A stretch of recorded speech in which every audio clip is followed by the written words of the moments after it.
নমস্কার, পূজারিনীর পঞ্চব্যঞ্জনে সবাইকে স্বাগত জানাই। আশা করছি সবাই খুব ভালো আছেন। আজ আমি বাজার থেকে নিয়ে এসেছি একটা হলুদ ফুলকপি। এই হলুদ ফুলকপিটা বাজারে বেশ কিছুদিনই দেখছি আর চলে আসছি। সাহস করে কিনে উঠতে পারছিলাম না যে খেতে কীরকম লাগবে, কেমন টেস্ট হবে এই ভেবে। কিন্তু আজ আমি সাহস করে নিয়েই চলে এসেছি। এবারে রান্না করে দেখা যাক এই হলুদ ফুলকপির টেস্টটা আমার কেমন লাগে। তোমাদেরকে অবশ্যই শেয়ার করব। দেখো, একটা আমি বেশ বড় সাইজের হলুদ ফুলকপি নিয়েছি, কিন্তু এই এতটা আমার লাগবে না। আমি এর অর্ধেকটা কেটে আজ আমি রান্না করব।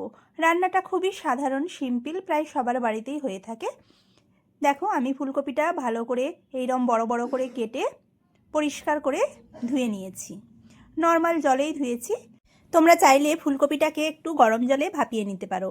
এরপরে এখানে দুটো মিডিয়াম সাইজের আলু মাঝারি মাপ করে কেটে নিয়েছি, আর নিয়েছি এক টুকরো আদা, টমেটো আর দুটো কাঁচা লঙ্কা, সেটাকেও মিক্সিতে দিয়ে পেস্ট করে নিয়েছি। এরপরে আমি এখানে নিয়ে নিচ্ছি 2 চামচ চারমগজ দানা, আর এখানে 7-8টা কাজু বাদাম, সেটাকেও দেখো পেস্ট করে নিয়ে চলে এসেছি।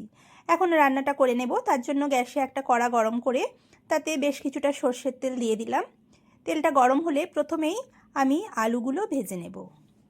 তার জন্য দেখো, কেটে ধুয়ে রাখা আলুগুলো আমি প্রথমেই দিয়ে বেশ লাল লাল করে ভেজে তুলে নেব। দেখো, আলুটা আমার ভাজা হয়ে গেছে। এখন আলুটাকে আমি কড়া থেকে তুলে নিচ্ছি। এরপরে এই তেলের মধ্যেই আমি ফুলকপিটাকেও ভেজে নেব। তার জন্য ফুলকপিটা দিয়ে দিলাম। এখন সেটাকেও আমি 7-8 মিনিট মিডিয়াম ফ্লেমে ভেজে নিচ্ছি। দেখো, ফুলকপিটা ভাজার সময় আমি 1/2 চামচ লবণ দিয়ে দিলাম। এতে করে লবণটা ফুলকপির ভেতরেও ঢুকবে আর তাড়াতাড়ি ফুলকপিটা ভাজাও হবে। দেখো, ফুলকপিটাও আমার ভাজা হয়ে গেছে। এখন সেটাকেও তুলে নিচ্ছি। এখন এই কড়ার মধ্যেই দিয়ে দিলাম আরও কিছুটা সর্ষের তেল। এরপরে ফোড়নে দেব গোটা জিরে 1 চামচ, গোটা গরম মশলা আর 2টো শুকনো লঙ্কা। এরপরে দিয়ে দিচ্ছি একটা গোটা তেজপাতা। এখন ফোড়নটাকে হালকা করে একটু ভেজে নেব। ফোড়নটা হালকা ভেজে নিয়ে আমি বেটে রাখা আদা, টমেটো আর কাঁচা লঙ্কার পেস্টটা ঢেলে দিলাম। এরপরে মশলাটাকে দেখো কিছুক্ষণ আমি কষিয়ে নেব। গ্যাসের ফ্লেমটা আমি এখন একদম লো করেই মশলাটা কষাচ্ছি, যাতে মশলাটা পুড়ে না যায়।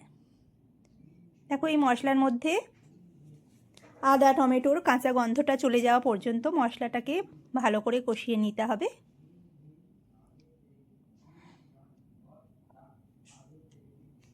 এরপরে দিয়ে দেব কিছু গুঁড়ো মশলা, 1 চামচ হলুদ গুঁড়ো, লঙ্কা গুঁড়ো, ধনে গুঁড়ো আর 1/2 চামচ জিরে গুঁড়ো।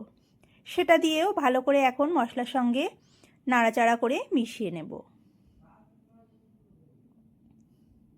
দেখো, এইভাবে করে মশলাটাকে কিছুক্ষণ কষে নেওয়ার পরে দিয়ে দিচ্ছি সামান্য একটু জল, যাতে কড়ার নিচে মশলাটা লেগে না যায়। এই ধরনের রান্না, ফুলকপির নিরামিষ রেসিপি, প্রায় সকলের বাড়িতেই হয়ে থাকে কম বেশি। তবে যারা নতুন রান্নাবান্না শিখছো তারা কিন্তু এই রান্নাটা দেখতে পারো। টেস্ট কিন্তু খুবই সুন্দর হয়। একদমই নিরামিষ ফুলকপির একটি রেসিপি। এরপরে এখানে কাজু আর চারমগজ বাটাটা দিয়ে দিলাম।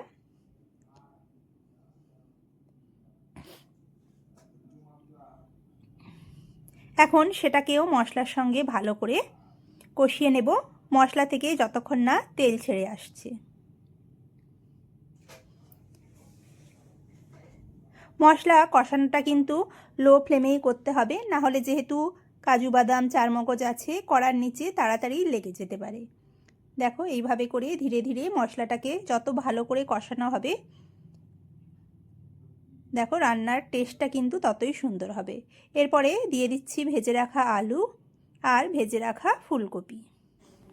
এখন এই আলু আর ফুলকপিটাকে মশলার সঙ্গে বেশ কিছুক্ষণ একটু কষিয়ে নেব।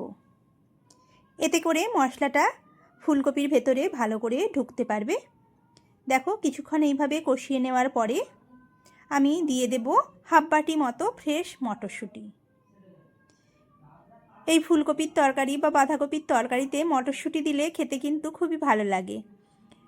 দেখো এখন সেটাকেও ভালো করে আবারও একটু আমি নাড়াচাড়া করে নেব।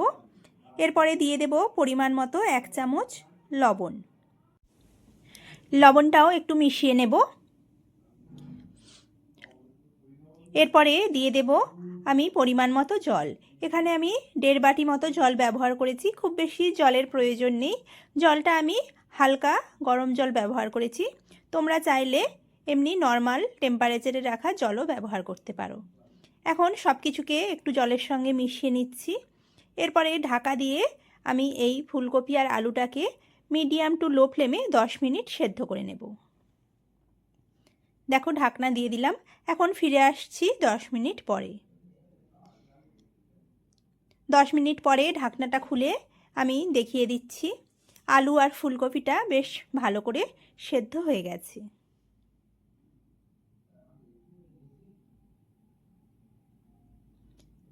দেখো আলুগুলো একদমই নরম হয়ে গেছে। আর এই তরকারিটা হওয়ার পরে কিন্তু ফুলকপির কালারটা খুব বেশি বোঝা যাচ্ছে না যে হলুদ কালারের ফুলকপি, এমনি নর্মাল ফুলকপির মতোই লাগছে। এখন সবশেষে দিয়ে দিলাম হাফ চামচ গরম মশলার গুঁড়ো আর 1 থেকে 1.5 চামচ ঘি। এতে করে এই নিরামিষ তরকারির স্বাদটা কিন্তু বেশ অনেকটা বেড়ে যাবে। দেখো সব কিছুকে আর একবার মিশিয়ে নেব। এখন রেডি হয়ে গেছে আমাদের হলুদ ফুলকপির নিরামিষ তরকারি। এই ফুলকপির রেসিপিটা টেস্ট করে আমার মনে হয়েছে যে সাদা ফুলকপির মতো অতটাও টেস্ট লাগেনি, কিন্তু খুব খারাপ হয়নি যে একদম খেতে পারা যাবে না সেই রকম নয়। তোমরাও কিন্তু আমার মতো একবার এই হলুদ ফুলকপি কিনে ট্রাই করে দেখতে পারো। দেখো দেখতে রেসিপিটা কত সুন্দর হয়েছে।